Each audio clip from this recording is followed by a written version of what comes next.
नमस्कार मंडळी, आज सकाळची सुरुवात अशी चहा आणि बिस्किट खाऊन झाली होती आणि दुपारी मला जेवणासाठी करायचा होता पनीर रोल। त्याच्यासाठी मी इथं भाज्या कट करून घेतल्या होत्या। कांदा, टोमॅटो, पत्ताकोबी, जे काही व्हेजिटेबल्स तुमच्याकडे अवेलेबल असतील ते सगळे तुम्ही टाकू शकता आणि हिरवी मिरची। त्याला मी थोडंसं तेल टाकून, तुमच्याकडे बटर असेल तर तुम्ही ते पण टाकू शकता, असं तव्यामध्ये थोडंसं सॉटे करून घेतलं।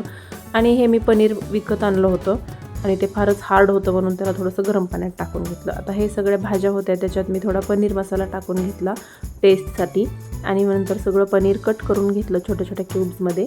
याच्यामध्ये तुम्हाला तुमच्या आवडीचे दुसरे कोणते मसाले घालायचे असतील तर तुम्ही ते पण घालू शकता आणि भाज्या पण वेगळ्या घालू शकता।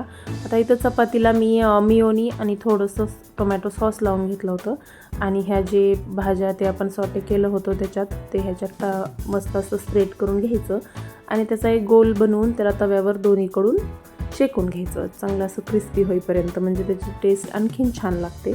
मला जर असं भाज्या खायचा कंटाळा आला ना तर मला पनीर खूप आवडतं। मग जे काही भाज्या अवेलेबल असतील त्याच्यात असं पनीर मिक्स करायचं आणि त्याचा रोल करायचा, खूप छान लागतो।